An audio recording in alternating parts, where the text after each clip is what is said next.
Hello and welcome to the Packs for Breakfast MLB Outfield of Dreams.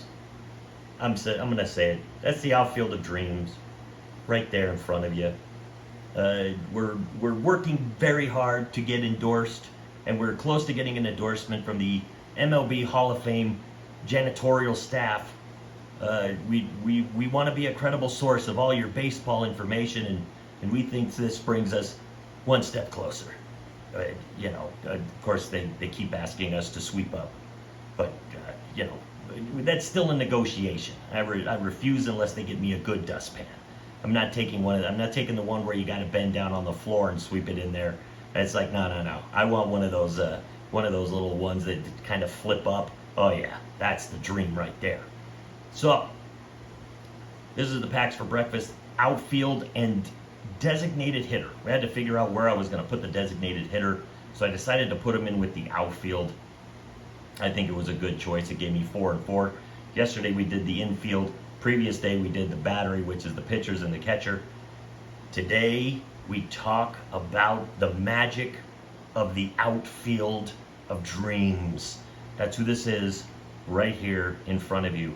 You have Ken Griffey Jr., Tony Gwynn, Edgar Martinez, and maybe the best Colorado Rocky ever, Larry Walker. That used to be how our PA announcer said it. Yes, I saw enough Rockies games in my time to remember him always doing that little hesitation. This team, right now what you're looking at is all 4 of these gentlemen are all-stars, or are Hall of Famers.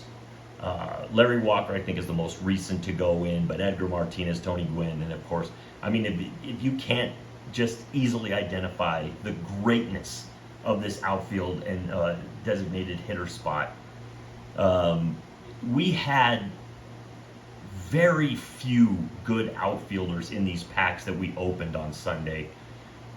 And if you haven't watched the previous 2 videos, we do a show, Chris and I do, that's called Packs for Breakfast. It's our podcast that we do where we open up a bunch of cards and we try to build all-star teams from the packs of cards, just randomly finding these players. So these were in a set of 96 tops.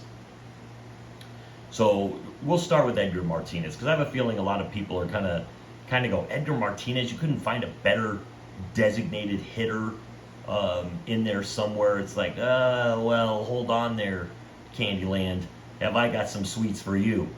Because Edgar Martinez is one of the best players, one of the best hitters, not players. I mean, he played a little bit of third base, but he was a great hitter for the Mariners. He played his entire career for the Mariners, was a 7-time All-Star, 2-time AL batting champion. He had 309 home runs, 2,200 hits.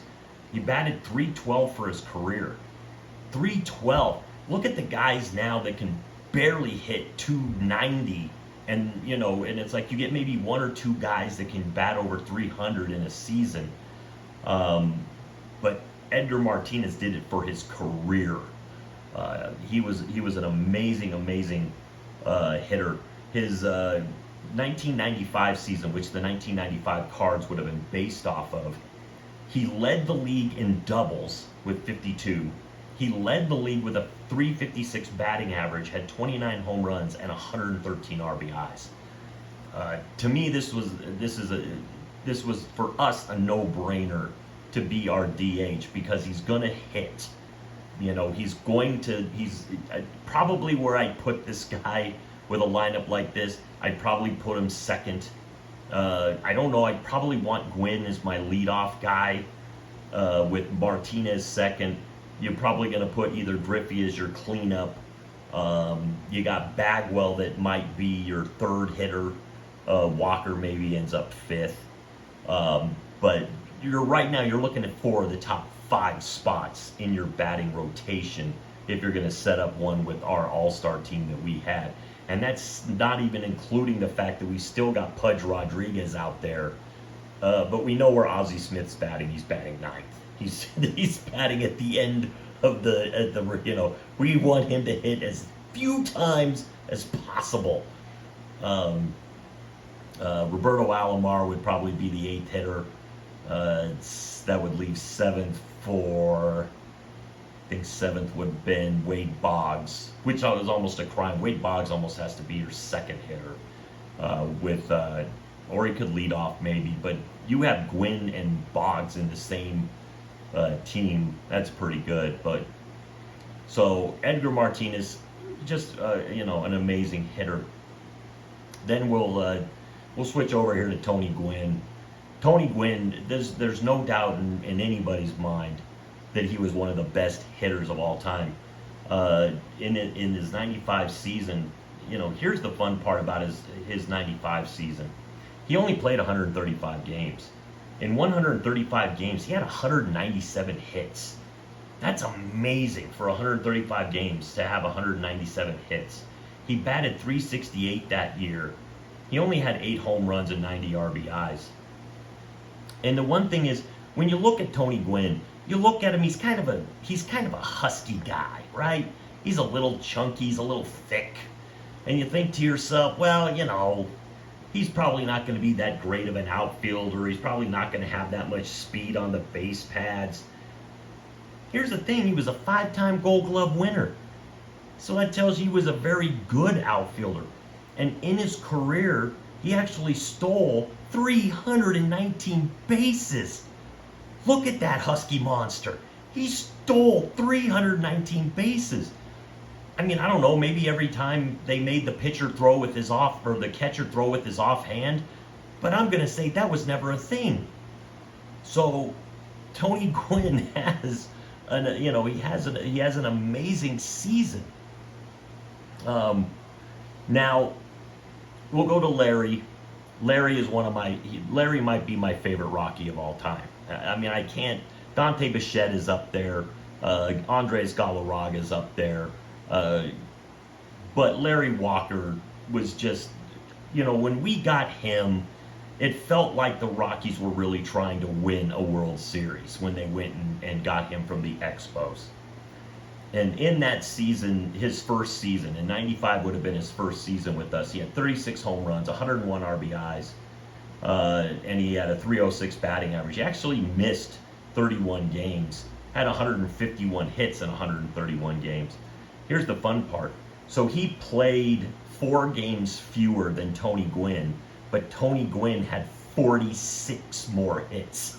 And so there's definitely a difference in hitting, because in those 4 games he wasn't going to average 12 hits a game.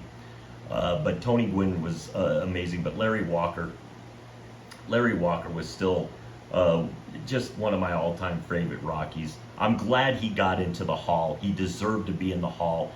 That Colorado, the Coors Field thing always kind of jinxes some of these Colorado Rockies players, because everybody says their numbers were inflated. But the thing is, he put up great numbers when he was in Montreal. So it's not like he just only put up good numbers once he got to Colorado. So you got to take the whole career into account. Yeah, the bulk of his career and the most productive part of his career was with the Rockies.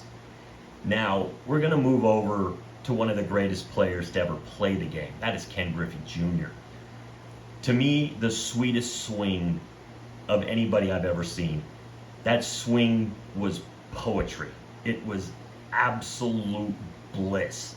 I loved watching him. Just, you knew when he connected and that he got that arm off the bat, he let that arm go and that bat just kind of flowed through the strike zone, and it's just like, oh, whatever he hit that ball, it's not landing anytime soon. Now, the thing about his 95 season is he only played 72 games. He missed a great deal of it. He only had 17 home runs, 42 RBIs, and batted .258. That's impossible. That's just impossible. I will not accept it. I will not accept that the 95 season ever happened for Ken Griffey Jr. It's being stricken. You're hearing it here first. The 95 season for Ken Griffey Jr., those weren't the numbers. The numbers were actually he played 140 games. He hit 46 home runs, batted in 130, and his batting average was 397. He was on the cusp of 400. That is the new canon for the 1995 season for Ken Griffey Jr. And it's like, and if you don't like it, come at me in the comments. I don't care. Ken Griffey Jr. would never, ever have a season that lowly. That's a Colorado Rockies, current Colorado Rockies player's season. Oh, it's so bad. So bad. I'm calling up Baseball Reference, and I'm telling him we're changing the canon. Those numbers are just not possible for one of the greatest players of all time. And that is All-Star for now.